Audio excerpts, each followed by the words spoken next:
The title of our talk this morning, Eternal Life, it has a question mark that is not printed in the bulletin. And I thought I'd talk about this a little bit, mainly because it was something I was interested in. Last year, I was in the hospital.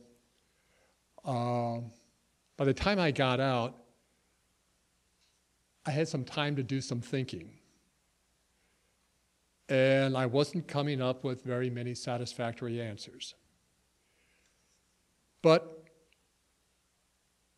I thought I'd share that journey with you. And we're talking about life after death. Historically, in Christianity, life after death was assumed from the very beginning. And by the beginning, I'm talking about Paul's evangelism. Paul, we tend to forget, was not Christian.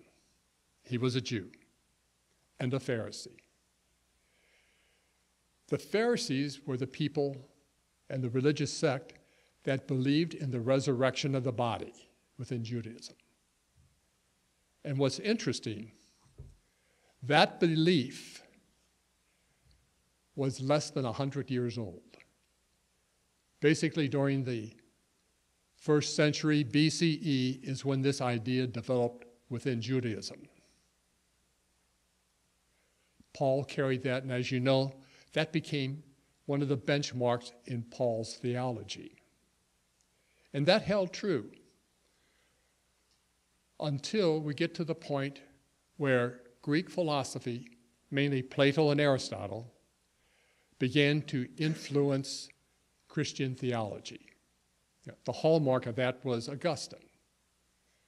By the Middle Ages, Greek philosophy offered Christianity something it did not have, and that was the idea of an immortal soul. This addressed a great problem for the theologians of the Middle Ages. What happens to a person when they die to the time of the final resurrection at the end of the world? What do you do? An immortal soul gave them an answer. You can take that immortal soul, shove it to heaven or hell, depending on what the scorecard looks like. But that raised another problem. Not everybody is absolutely good or absolutely evil. There's no problem. We don't want murderers or rapists getting into heaven. That would contaminate God. What do we do to people who just have a little few inconsistencies in their life? What happens to me if I cheat on my income tax or drive over the speed limit? Well, theologians had no problem. We invent purgatory. For those of you who are not familiar with purgatory, it's a hell-like place, but it doesn't have a life sentence to it. Once you do your penance for whatever problems you had in your life, you get whisked off to heaven. But there was another problem. What about people who died before they were baptized? All of us are tainted with original sin. That becomes a problem because the theologians realized, they aren't responsible for whatever Adam did, but yet they're still being held accountable for it. We won't go there right now. So we invent limbo. We now have a holding tank to put these souls in until we can figure out what to do with them.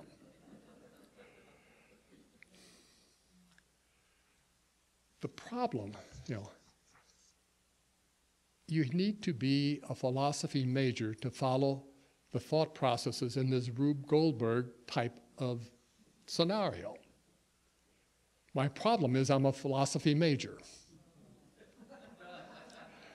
And I took delight in following this thing when I was in school. If what has happened to me between that time and now, take a look at those assumptions that went into the scenario that I just explained, besides being illogical, some of them are downright evil. And we're not going to go there this morning. What we need to do is take a look at the other end of this. I'll share with you some of the impressions of heaven that I had as I was growing up. The first is the pearly gates with a gatekeeper. We don't want those people in here. I've had to reject that.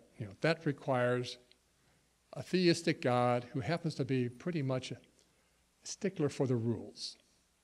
And that did not follow too much the message that Jesus gave me. This one, the streets of gold, I reject that outright. That's obviously done by a Wall Street banker. The other one, learning how to play the harp, that's fine for Barry or Sean, somebody who has some musical talent. But if I got a hold of a harp, I'd probably have to serenade in hell. The one that makes the most sense is being in the presence of God.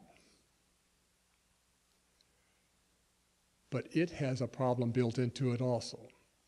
It assumes a theistic God who is separated from me. I personally look today as my experience of God. We live in God and God lives in us.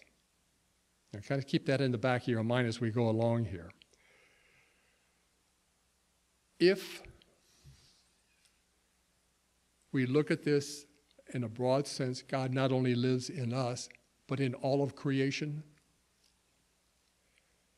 We don't have to have a separate place to isolate God somewhere up in the sky. There's no need for this heaven place. If there's no need for this heaven place, and this is where I start thinking, what about us? The whole idea about resurrection, about life after death, is what I wanted to work out for myself. If you remember last August when Bishop Spong was here, I don't know who it was, but somebody in one of the question and answer periods asked him about his opinion about life after death. And at that time, he admitted that, yes, he believes there's something there, but did not go into it because it did not tie into the theme of the fourth gospel that we were talking about. But if you're interested, he did write a book on eternal life, A New Vision, if any of you are interested. Some of you, I'm sure, have it. What I have had to do is take a look at the broad picture. If you take a look at life on this planet, it would not exist without the destruction of a star billions of years ago in which the heavy elements were created. Oxygen, nitrogen, carbon, all the way up the chain through iron and lead. We could not have that life.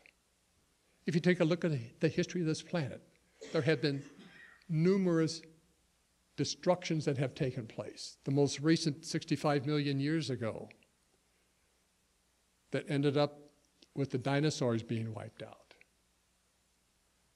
That destruction of life permitted smaller creatures like mammals to grow and develop and evolve to the point where that evolution provided the good-looking people sitting around us here today.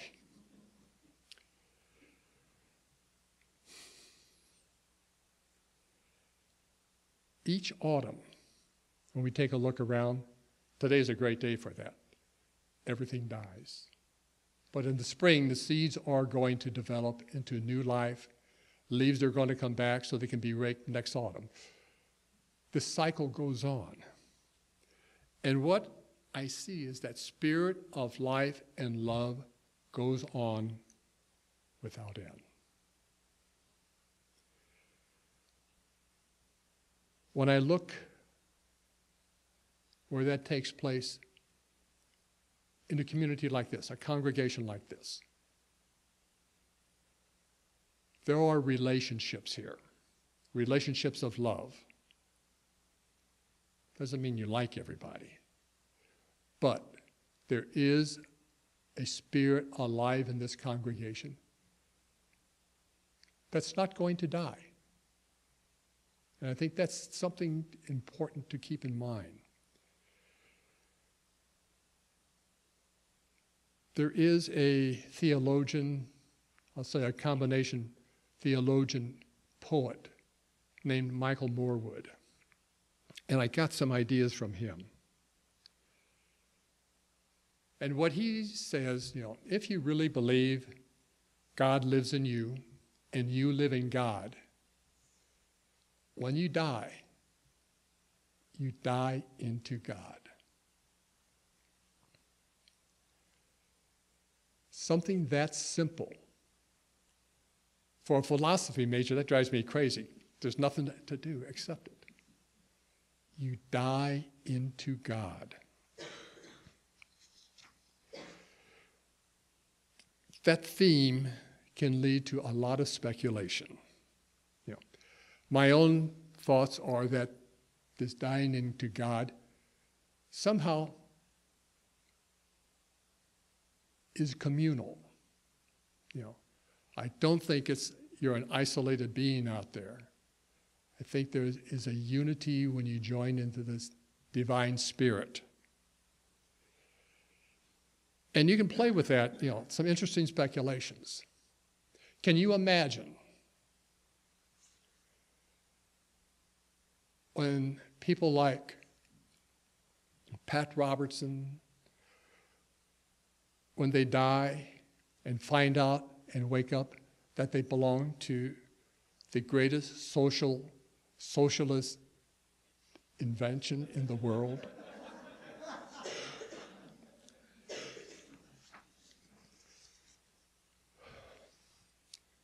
I'd like to get this across. This is a very difficult concept. I struggled with it. Michael Morwood helped me with it. And I'm going to ask you to use your imaginations. And to start out with, if you're not sleeping already, please close your eyes and listen. And I want you to imagine you're at a memorial service, a service for someone you've loved, or you can use me as an example. You're at my memorial service. Michael Morwood wrote this poem titled, "Where Am I Now?" Do you know that every atom in my body was manufactured in a massive explosion of a star billions of years ago?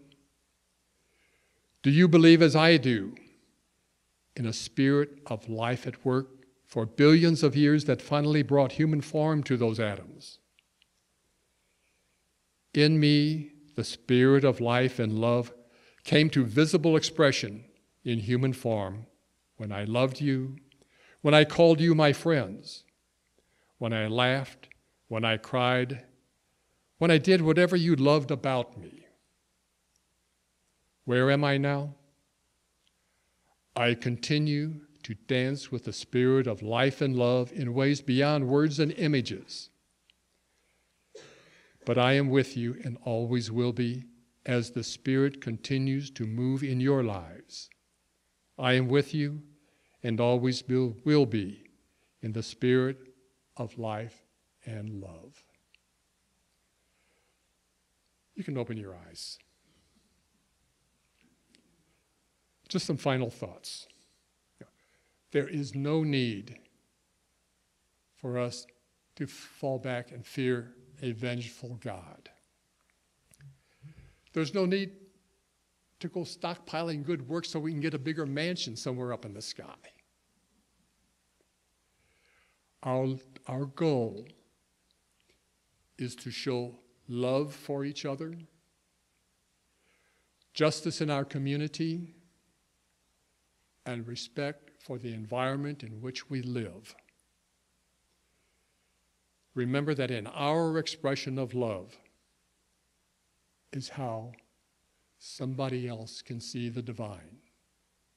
It is in their expression of love that we can experience that divine. Thank you.